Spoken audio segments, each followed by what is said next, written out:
Hello, good morning everyone.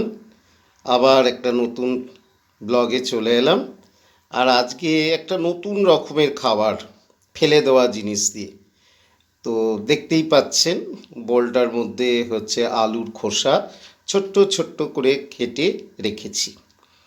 তো এই আলুর খোসা ভাজা আজকে আমাদের হচ্ছে হবে, এই আমরা ভিডিও তৈরি করব এইটার উপরে। দারুণ সুস্বাদু লাগে খেতে।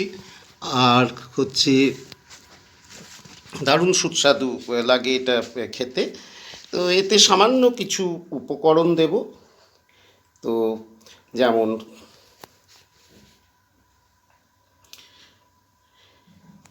আচ্ছা, উপকরণগুলো দেখাচ্ছি আপনাদেরকে। এই দেখুন, এইগুলো দেব। এই একটুখানি নুন আছে, তারপরে হচ্ছে আটা, আর হচ্ছে চালের গুঁড়ো, আর এই চিনি, আর এই 1 চিমটি মতন খাবার সোডা এতে দেব। তাহলে জিনিসটা খুব মুচমুচে হবে। আর একটু ওই সাদা তেল দিয়ে জিনিসটাকে ভালো করে মাখিয়ে নিতে হবে। আমি মাখিয়ে আপনাদের দেখাচ্ছি জিনিসটা কেমন লাগে।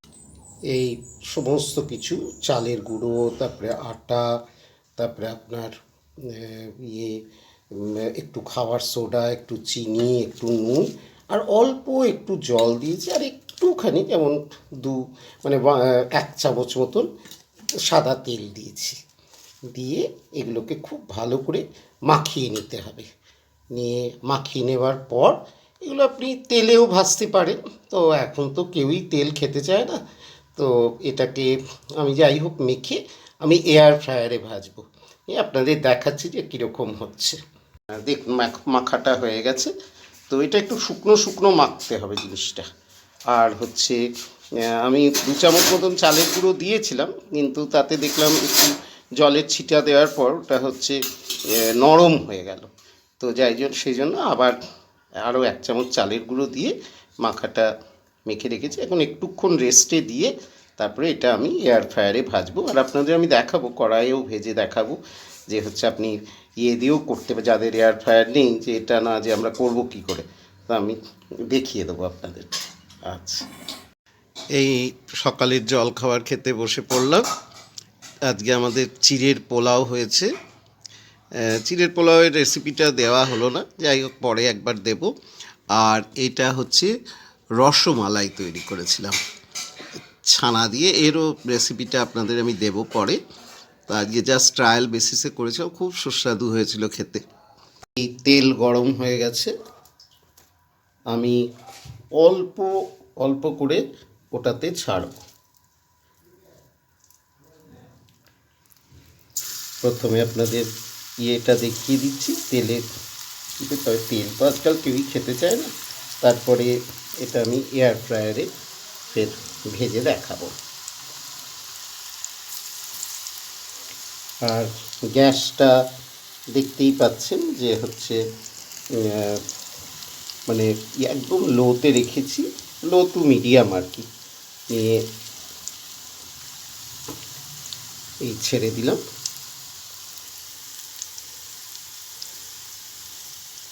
জিনিসটা ভালো করে আস্তে আস্তে ভাজা হবে। এটা খেতে খুব সুস্বাদু।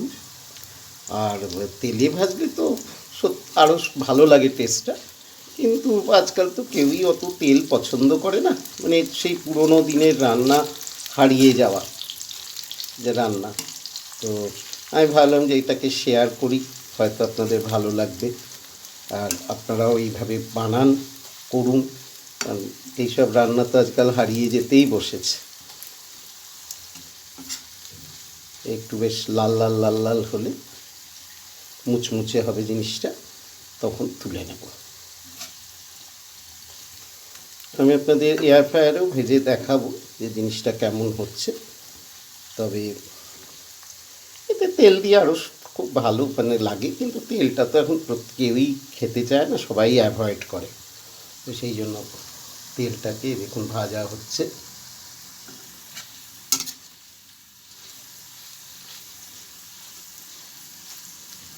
আরেকটু লাল লাল করে জিনিসটা ভাজবো। অলরেডি লাল হতে লেগে গেছে।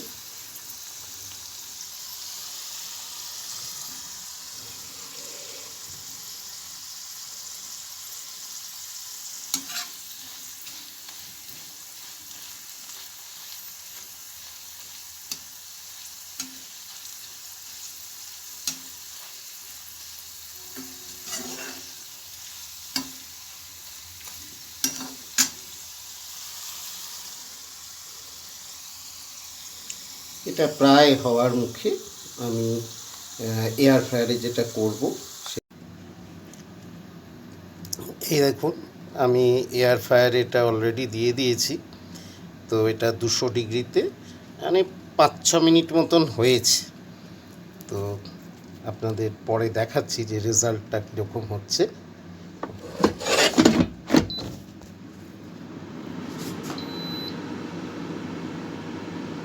এই এটা 8 মিনিট আরও হবে। এই 9 মিনিট 8 মিনিট হওয়ার পরে ওটাকে একটু বার করলাম। বার করে এই তেল একটু ব্রাশ করে দিচ্ছি। আর জিনিসগুলো এক জায়গায় হয়ে যায়, তো ওইগুলোকে একটু ভেঙে প্লেটটার চারিদিকে ছড়িয়ে দিলাম আর একটুখানি তেল ব্রাশ করে দিচ্ছি। আবার দেবো, তারপরে টাইম হয়ে গেলে তারপরে দেখাবো আপনাদের যে দুটোই যে আমি তেলে ভাজলাম যেটা আর এয়ার ফ্রায়ারে করলাম, তো মানে পার্থক্য কী। আর সবচেয়ে স্বাস্থ্যের দিক থেকে তো নিশ্চয়ই এটা অনেক ভালো, কারণ হচ্ছে তেলটা অতটা খাওয়া হচ্ছে না।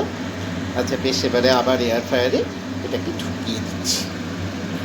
আমার আলুর খোসা ভাজা একদম তৈরি। আপনারা কি বলতে পারবেন যে কোনটা আমি কড়াইয়ে করলাম আর কোনটা এয়ার ফ্রায়ারে করলাম? যাই হোক, আমি বলে দিচ্ছি, আপনাদেরকে আর সাসপেন্সের মধ্যে রাখবো না। আমার বাঁ দিকের যে বাটিটা সেটা হচ্ছে আমি তেলে ভেজেছি, আর আমার ডান দিকের যেটা সেটা আমি এয়ার ফ্রায়ারে করেছি। এয়ার ফ্রায়ারটাতে দেখাচ্ছি আপনাকে যে কতখানি দেখুন যে মুচমুচে হয়েছে জিনিসটা। আর এটাও তাতেও আরও মুচমুচে হবেই, কারণ এটা আমি তেলে ভেজেছি সম্পূর্ণ। তো যাই হোক, আপনারাও চেষ্টা করুন বানাতে। আমরা এই প্যাকেট ফুড দিচ্ছে, এগুলো বানিয়ে খেলে খুব ভালো, বাচ্চারাও খুব পছন্দ করবে আর ভালো লাগবে।